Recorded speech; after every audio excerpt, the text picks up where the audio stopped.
Hey everyone. So I got another story from the old days of the sport, which I hadn't thought about in years, but I think y'all are going to enjoy this. All the old timers are going to remember this. So in the 1970s, Wham-O took their existing frisbees and they added weight to them. They made them heavier. They called them night flyers and then eventually midnight flyers. These were the first golf discs for frisbee. They were heavier discs. They weren't for catch, but they were just frisbees with more weight to them. Now, back in the old days, we didn't have a lot of money, most of us. It was just the nature of a sport. It was our demographic. And one of the unfortunate realities of midnight flyers is they tended to break. You throw them into a tree, they could break in two. Sometimes if you hit a tree, if it was cold outside, they would break into three or four. In fact, there is a rule still in the rule book that says if a disc breaks into more than two pieces, you play the larger piece. Well, that doesn't apply to modern golf discs. It applied to midnight flyers.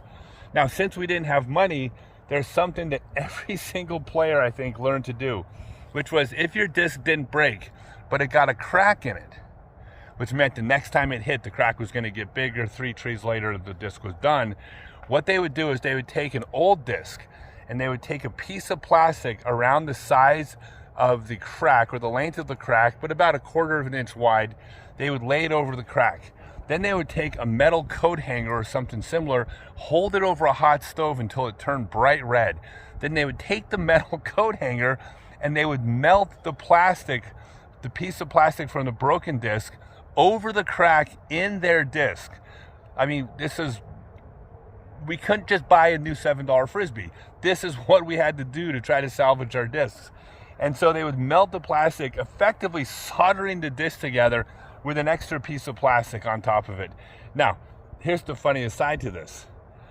I'm not sure anyone who ever did that, the first time they hit a tree, didn't have the disc crack in the exact same spot where it was soldered.